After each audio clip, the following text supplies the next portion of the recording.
G'day, my name's Rowan from 38 South. I've been making YouTube videos since about 2001, mostly about boats and sailing and moths and all sorts of stuff related on water. Anyway, that's been a big part of my life, but just recently, over the last year or two, I've been concentrating a lot more on triathlons. And over the last 18 months, I've been playing around with this bike that I bought off Facebook, and nearly every week been making changes to it, and I get asked a lot of questions about it, about what I'm doing and why I'm doing it. So I thought I'd put up a video just explaining all this so others can see it, and hopefully it helps others to try and make some changes to their bike and maybe go a little bit faster. So this is a 2022 Canyon Speedmax SLX. So carbon frame, very Aero. As I said, I purchased it secondhand off Facebook, and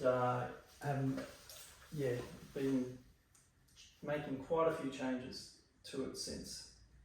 I will probably explain from the cockpit down and work back, but this whole area here has had a lot of work done to it recently, so I might put that in another video later to talk about that in more detail.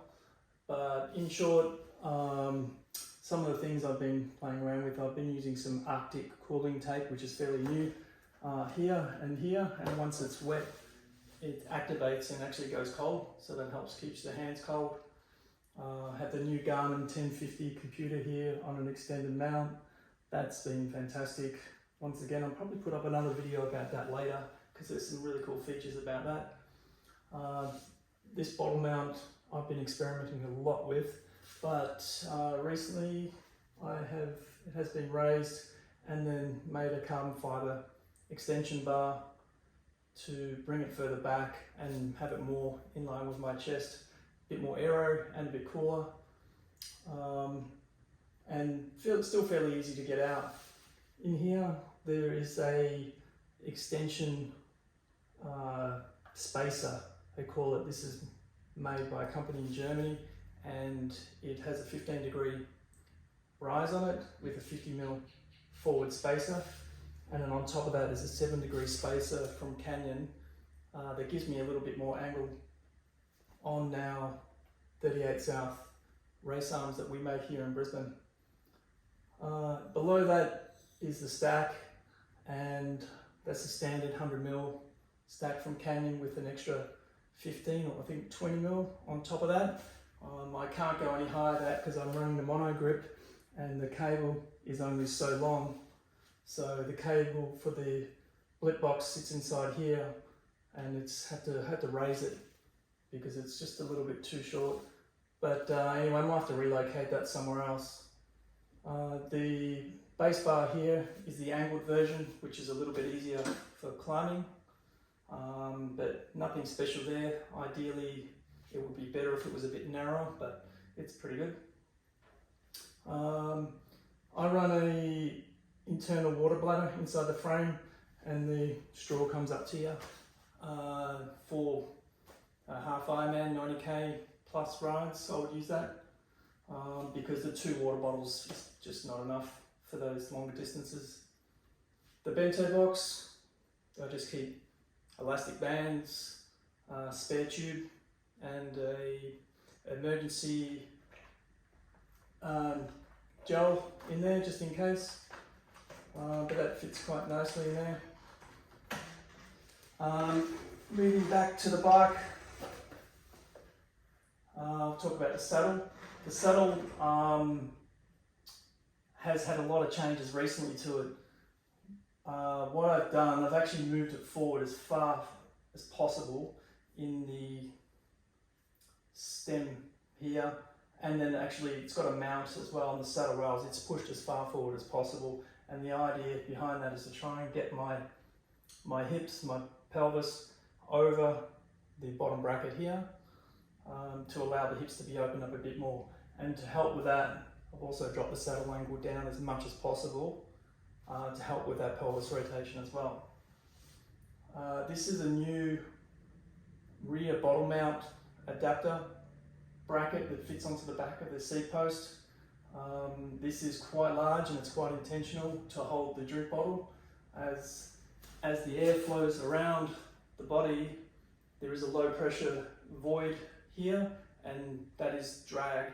So the idea behind this is to allow the air to reattach back here and hopefully create some sort of turbulent boundary layer for the air to reattach and exit a bit more cleaner off the back. The bottle also helps with that too.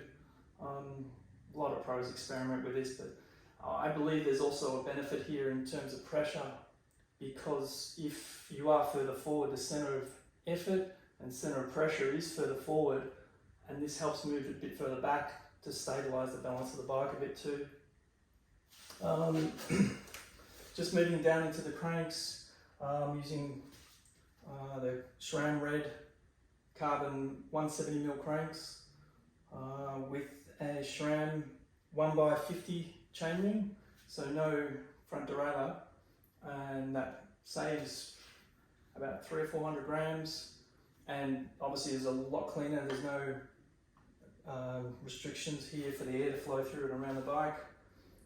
Never used a small chainring anyway, so it was a bit of a waste, so you're saving on the chainring as well.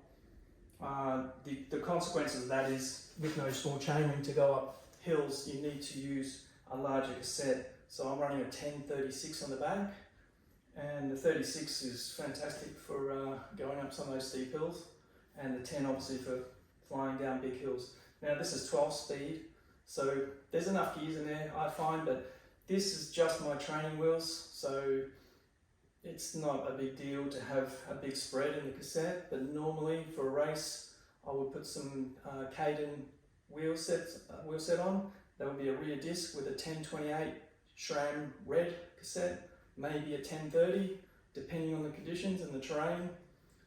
And on the front, I'd run a Canyon tri-spoke. The chain is a SRAM Red flat top. It's obviously a long chain because it's, even though I'm only running a 50, got to go around the 36, and I'm also using an oversized pulley wheel here that I've recently fitted.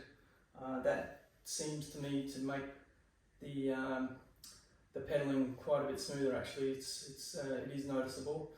Maybe it's the new jockey wheels, new bearings, but I found that quite good. The rear derailleur is a SRAM Force, and there's nothing special there. Probably could upgrade that to a red, but I don't think that's going to make too much difference there. In terms of the disc brakes that I'm using, the rotors are SRAM. Nothing special there because we don't brake very often, but they're 160mm rotor on the back, but only a 140 on the front because it's just lighter and more aero. So there's no advantage running a 160mm there. Pedals, just Shimano Ultegra, but using the Asiomo spindles with dual-sided power meter. The downside of that is the Q factor is probably 10mm greater than what it could be. There is a benefit there in trying to get that Q factor down to bring your feet together more, closer together to reduce the width. So something to look at potentially for the future, but for the moment it seems to be okay. Bottom bracket is ceramic. The hubs in these DT Swiss wheels, they're pretty good, but as I said, they're just training wheels, so no big deal. But one thing I do like about the DT Swiss wheels is they have a raised surface, and therefore what that does help, if the wind is coming from an angle, as the wind travels around the wheel, it helps the airflow around the back of it in this low pressure area. So there is a small advantage there. Maybe not so much more if the wind is coming head on, but you know, as I said, just training wheels. And these tyres that I'm running, they're just the Continental GP 5000, 25mm on the rear, 23 in the front, because there's just no need to run a bigger tyre on the front. but I do run the TPU tubes because I just can't stand using the tyre sealant. It's just a bit messy. Plus, you end up putting over anything more than 25 grams, it's extra weight. These TPU tubes only weigh 24 grams, so just I can't understand why you would want to run sealant other than to try and, you know, hopefully prevent a puncture. But I haven't had any problems with punctures really with these tyres. They've been pretty good, and as long as they're changed often, you shouldn't really have any issues with punctures. So that's about it on the bike. I probably might put up another video later on to explain, as I said, some more details about the bike.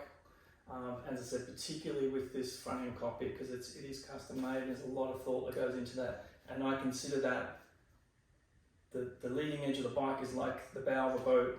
It's what cuts through the water, and it's really important to make that clean. So we put a lot of thought into this, and we're continually refining it, often to look for any sort of improvements. But anyway, I hope you liked the video, and I would think I'm going to be putting up some more videos about bikes and maybe some boats still occasionally, particularly some new models and stuff that comes out overseas. But yeah, certainly a lot more bike stuff coming out soon. Thanks, mate.